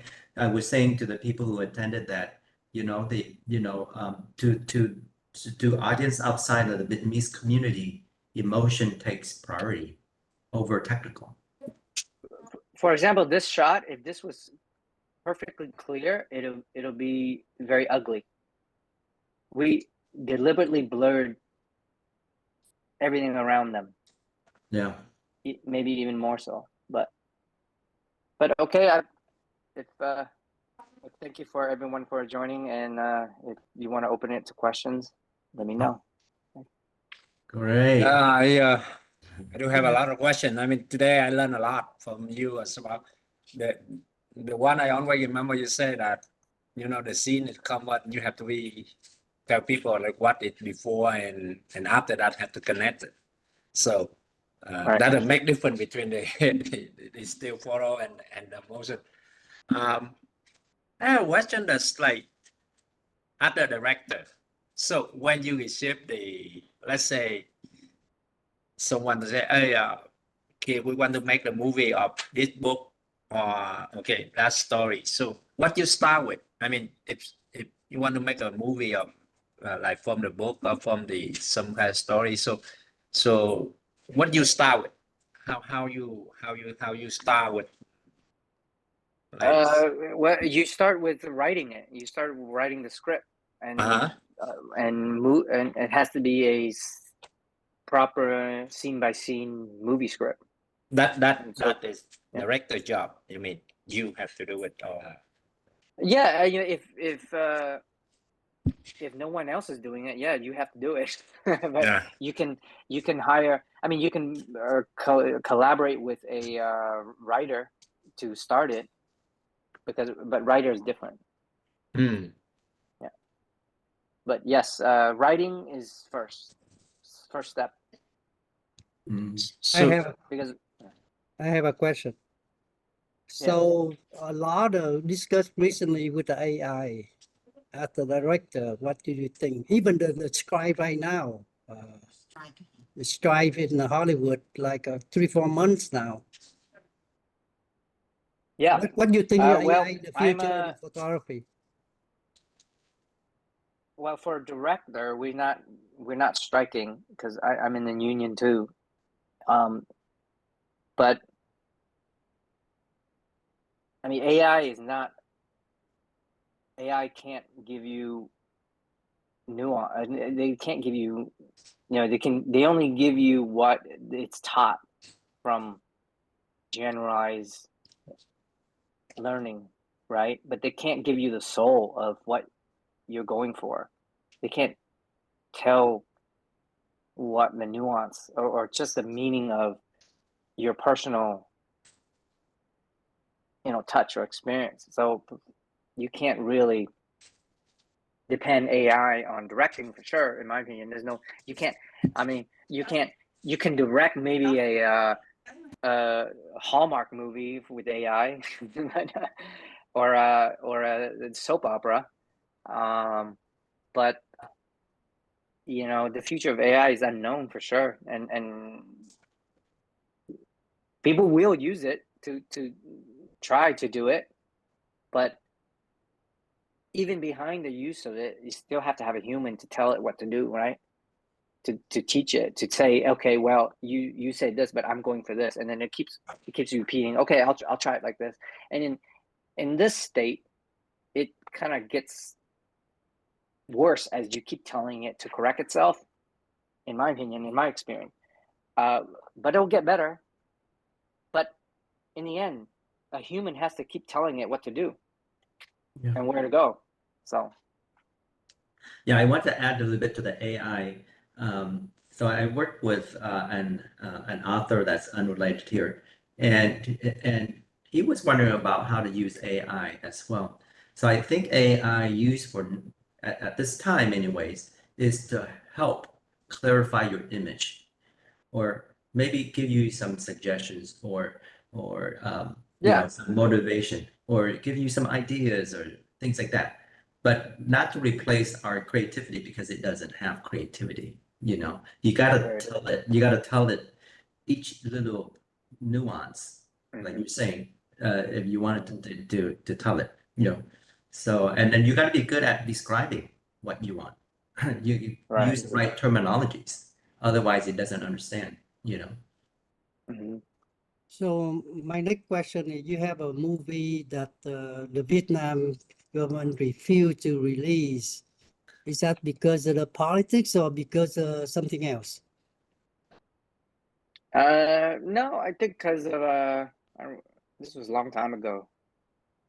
No, it was about I think just horror violence. But yeah, but a lot of films back then, the laws are very different now. But a lot of because back then everything was so new, but mainly it was the violence. Oh. Yep. Thank you. This is Lan.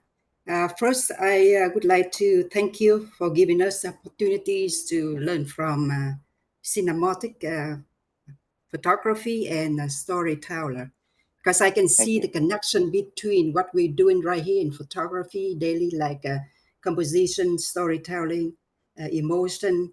But I learned a lot as well, like a over shoulder shot or hero shot. And you say that is very interesting to me. Yeah, one image you said you don't need to see everything clear. You use a silhouette and you see blurry, but you can tell the emotion and story from that image. It's so interesting to me. And Correct. Yeah. yeah, this is so interesting. And you also analyze the scale of the wide lens and the composition and the story. It's so interesting. And I see more uh, before, like when I look a movie, I just look at it, right? But now you analyze it. I see, oh, how it's go from here. Why the guy with that face and the saw is so important in that scene. Now it's become more clear that the director position in the filmmaking is so important, and for seeing all the emotion through the storyteller, so really appreciate that. And Thank I you. take a chance to wish you the best on your ongoing success. Thank you. Thank you for your comments. I appreciate it, and I'm very happy you understood all of my explanation. But I tend to. This is my first time doing this, but just a side note is this. This is what you have to do to get a job in this filmmaking. What I have done in this session, you have to say this to a producer even before you get to casting, even before you get to cinematographer or choose that team. The producer, the money person, they have to hear everything you're saying about this your movie and what you want people to see and feel. So it is a very important tool to know why you're taking an image, even if it's a still. You want to say something, right? Still is something unique too, because sometimes you see the world and then you put it through a lens and it has a different meaning. And we do that in cinematography too, but it's just more manufactured, or in control.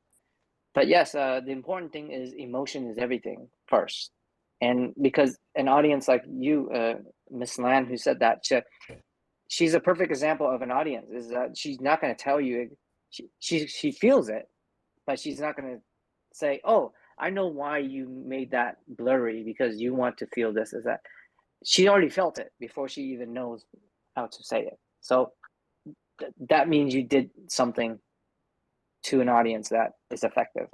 Correct. Thanks. Okay. Thank you. Hello, Kick. This is Loan Vu.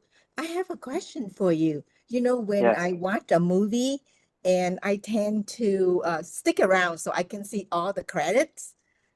First of all, Yes. I want to know who the actors are or who the actresses, but then they always have like the director of cinematography and also director of photography. So how does the photography director um, involved? Do they take like still shot for you, or how does it work?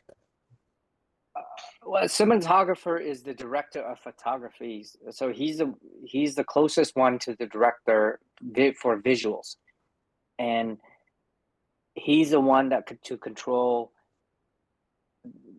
the lighting team, the camera team, and those are the two main departments under him. And he gets the vision of the director across to the so he's the guy to tell his team how to light it and how to shoot it after working with the director. There is a still photographer on set, but that's just for continuity, or that's just for research later, and also for marketing.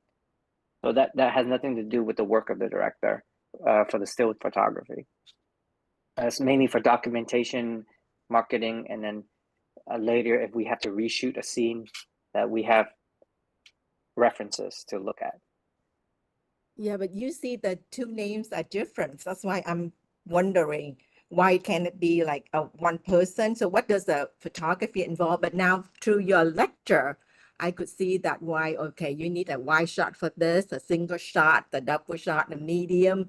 You pay really attention just to draw the viewer to what you want to tell the story, or you want to do the setting. We want to know where the setting at. I could see that, but normally we don't pay, like Gilang was saying, we don't pay attention to that. We just follow the story, the action, but that's a lot of involvement. So, I always wonder, what is director of photography doing in there? Because you're making movies, right? It's an action. It's like like you said that it's composed of a lot of video and things together. But photography, to me, it seemed like the still. It's just like a 2D picture. Well, it might be confusing because there's some credits that says cinematographer, and then there's some credits director of photography. That's the same role. It's just some films say it differently. Oh, okay. Sometimes it's just one person. Say it differently. One person might be doing both, right? Yes. Yeah. But no, there's no. I don't think there's two credits in one movie that says that. I director of photography is a cinematographer. It's the same. Oh, okay. I see. If there's talking about photography, like a still photographer, then that's a different department. Yeah. But it's nice to see that. It's nice to see even in a movie. It's very important. Composition and lighting, and then it's very important. That's why we always stress in photography class. Sure. Yeah, so it's nice to see that too. But you emphasize on that. The still photography is different, right? You can do the studio and or you do the landscape, or you do this documentary, right? But the more you get into control of the image, the more you always will have your best shots. Is the much as much control you have from the time of day you shoot, location you shoot. Like a lot of shots in Haiphong were documentary because I can't build those things. It was outside. It was ham and cây cối and lò gạch. So but those are all chosen documentary shots. Thank Hello, you. Kiet. Hello, Kiet. And Yes. okay, I have a question with you. During you make the movie, you need a lot of the background music or something. And I want to know, when you prepare the movie, you thinking about the music and you hire the composer, or after the movie recording and you let the composer see it and they will make the music for you? I mean, which one go first, music first, or after the scene and they make the movie? Thank you. Okay. When you're making a movie, you have a loose soundtrack as you put together sample musics, like maybe you have music from John Wick, but then you a drama scene, you have a Bach or Beethoven or a music from a movie that you like. So you have to put it together for a sample. And then when you go into editing, that's usually when the music composer gets more involved, because during the shooting, there's nothing that is put together for them to see, like, okay, how is the pacing, how is the drama? It's just pieces of images. It's not put together yet. So, but as a director, you sometimes feel the music, that you kind of know where you're going, but it's not a decision making yet stage. That's when, because when you edit, I mean, editing is a different world. That's another filmmaking step. You can change a whole tone of a movie or emotion of a movie just by editing, or editing differently. So you wait until the post and the editing, that we call it post, for the music people to get involved. How Right. involved Thank you. are your how do you involve a lot in the editing process? Are you in the editing room every time? As a director, yeah, you have to be in charge of that, but you don't have to do it, because that's a team of editors. Like, it could be 10 people, or sometimes 5 or 6. But you have to tell them, what you're going for. Like, they show you their work, and then you, obviously in a big movie, you have a big team of editing. But small movie, you might have maybe 2 or 3 editors that help you with the movie, help you, but you can't. I mean, it's very tiring editing. It takes 30 days to shoot a movie, right? 30 days, right? It takes 6 months to edit a film. Oh, Yeah. So wow. Yeah. Who knows how it's like, right? Too, you've done that. Right. I were I maybe enrolled in longer. several Yeah. editing classes at OCC, and my instructor worked for Toy Story too, and she has all the cool story behind the scene. Yeah. Uh, Yeah. Okay, a question for you. So you were talking about color palette, and then you were showing some clips of the images. So is the color palette done in post?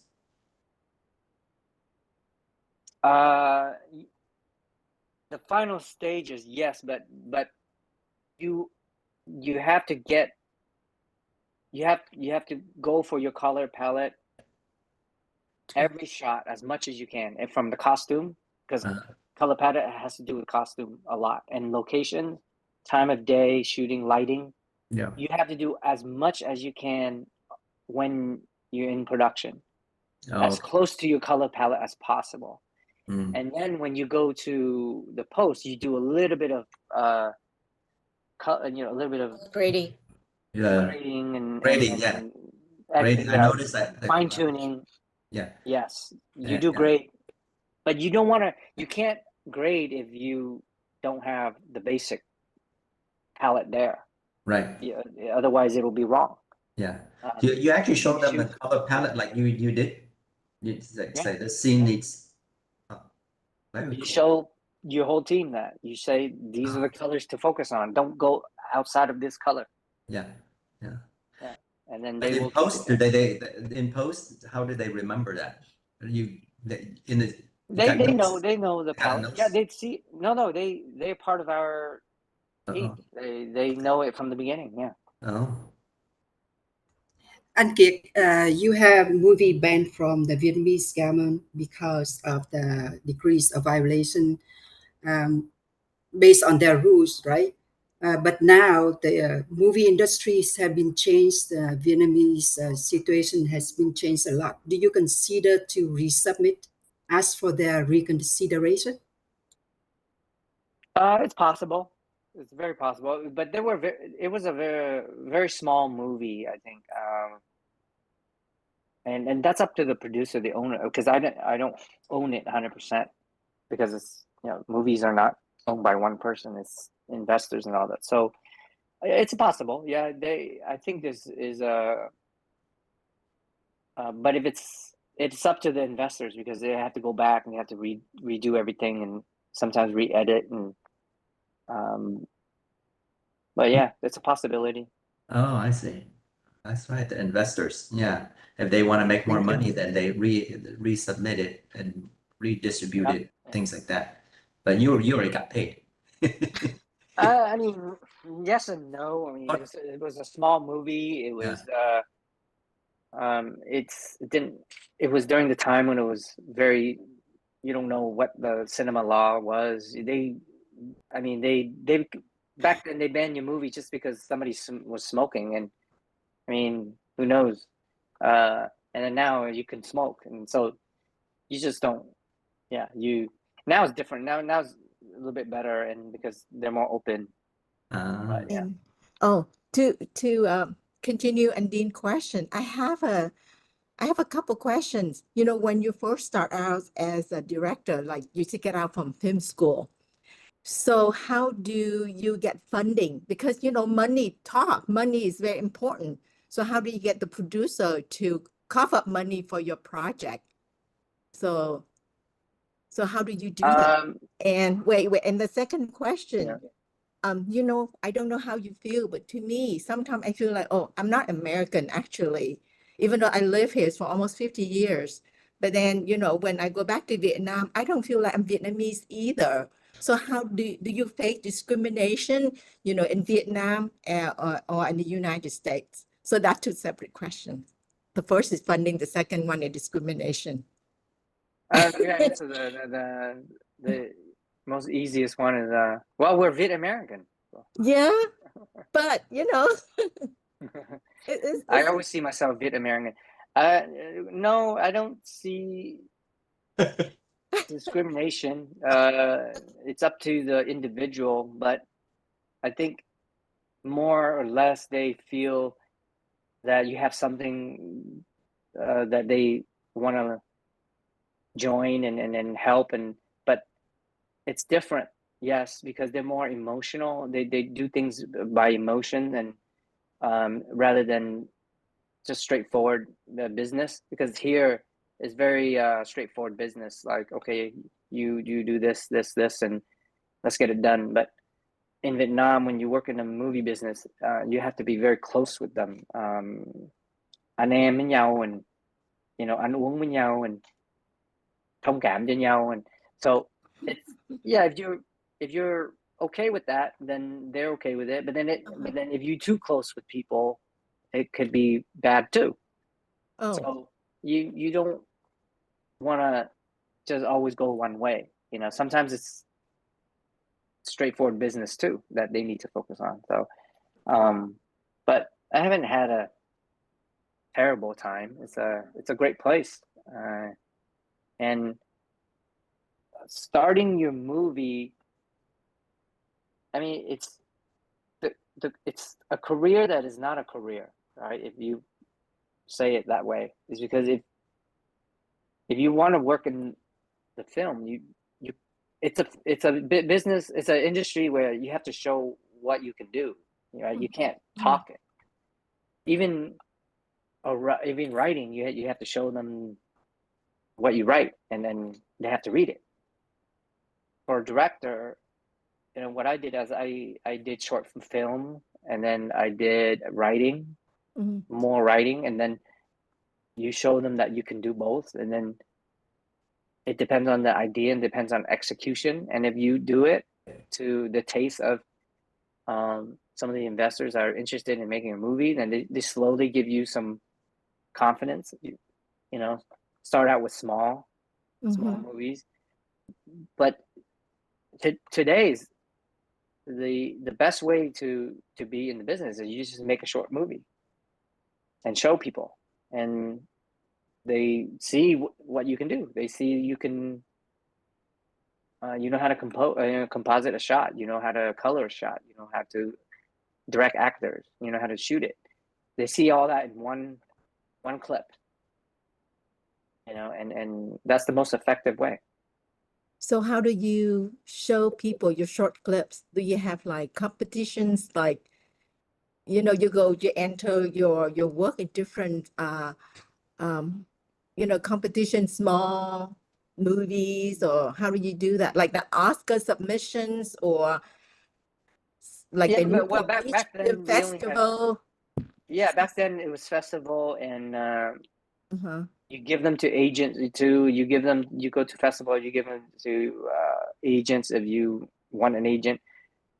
But now it's easy. It's you just put it on YouTube, Yes, and that's the best way that's because true. there's no other way. There's no other way Yeah, for you can go the other way where you have maybe 1,000 people see it, but why? Why not go to YouTube where you see 100 million people see it?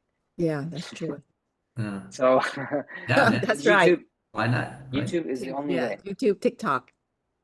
Yeah, Yeah. and the investors and then the agents they watch it the same way. They go to YouTube. They and from referral, they see, oh, this young filmmaker just made a small sci-fi space movie, and it's great, and they don't care how much it costs. It's just if it's good, it's good. Yeah, and it's convenient too because they can see it on their phone, you know. Yes. Yeah. Quick to the And point. Yeah. yeah. Related to that question, to Jilan's question, when you done working in Vietnam back in the days, you come back to the United States, do you get reverse discrimination because you went to Vietnam and worked with the communists? No, not. I don't Oh, think. No, okay. I don't Oh, think that's there's good. any. Well, I don't. I mean, if you're saying that there's some opinions about that, I mean, in Hollywood, there's opinion about communism. In Vietnam, there's none. They don't care. Yeah. Okay. Well, that's good. That's good. Just curious. We No. don't talk about politics here, but I was Yeah, just they don't. curious because I haven't had one person ask me about that, like in Vietnam. okay. Yeah. Okay, so you have a question that what type of movie you like to make? I mean, by your own take, you would like to do that type, like horror. I saw a couple movies you do in the horror. So like action horror movie or other type, which types you prefer? I mean, you like. Well, if it's a good story, that's all it is. It doesn't matter. It doesn't have to be action, or if it's just something that you read and you're like, oh, this is a good story, then I find my way to make it my version of it. But I mean, I don't know if I'm gonna do a Gentan comedy or something like that. That's for sure. Like I can tell you what I can't do. I can't do that. But other than that, if it's a good drama, it's you know, film is not just about one thing. Because a good drama could be very thriller too, right? I don't have the Hulu like Hulu program, but I have Netflix. I watch Hai Phượng as you did, and then but when I look up to Netflix, I saw a lot of Korean movie. I mean, drama, everything, everywhere in there. But look for Vietnamese movie is not much there. So I hopefully it's you and you go to mainstream now, and I hope to see a lot of Vietnamese director. I mean, movie on the mainstream and let people watch it because you see the difference. I don't know why. I don't know how is that happen because the career in Vietnam is very elite, but the industry, especially about the movie, is very different. If I'm not able to look at Netflix to see how much Korean drama in movie in the Netflix and how much in Vietnamese on there. So and hopefully you is the one who make the different from make the Yeah, Vietnamese movie you own on this mainstream. I'll try. I'll try to do more.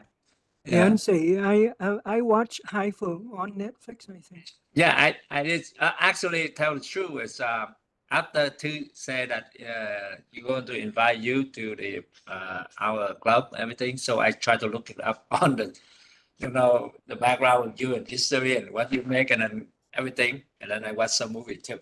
So well, very very good because to me I'm not